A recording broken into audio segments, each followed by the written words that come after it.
I I definitely went through a period in my early 20s and mid 20s that I felt very sorry for myself about all of this. Um, and I think to a certain extent that was legitimate because I was still very crippled by it. I mean, it's hard to not feel sorry for yourself when you look at your life and you see how paralyzed, crippled. I was crippled. Yeah, I knew what I was capable of, and I knew that I hadn't even begun to come close to achieving it or to figure out how I possibly could. I mean, it's hard to look at yourself and see that truth um, and not be affected by it.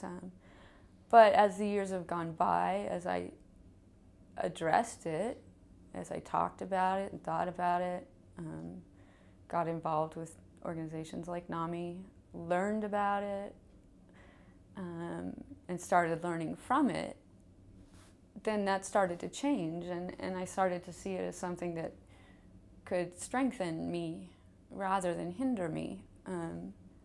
And that, I mean, every year that's gone by, that seems to be more and more true, really. Now I feel like I have such a window into a whole different way of understanding the world.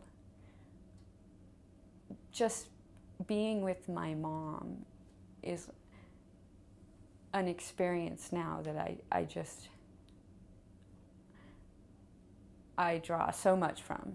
Her perspective. I think I realized that when you grow up with someone whose mental state gives them such a different perspective on how the world works, then that can be a huge resource.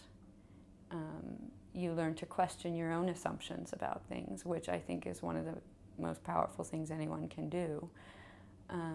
And you also, I think I've learned to think critically about a lot of things, you know? I mean, I don't believe everything my mom says, but I don't believe everything anyone says, you know? I mean, not in a paranoid sense, but just critical thinking skills and open-mindedness and saying, that's odd, what does it really mean?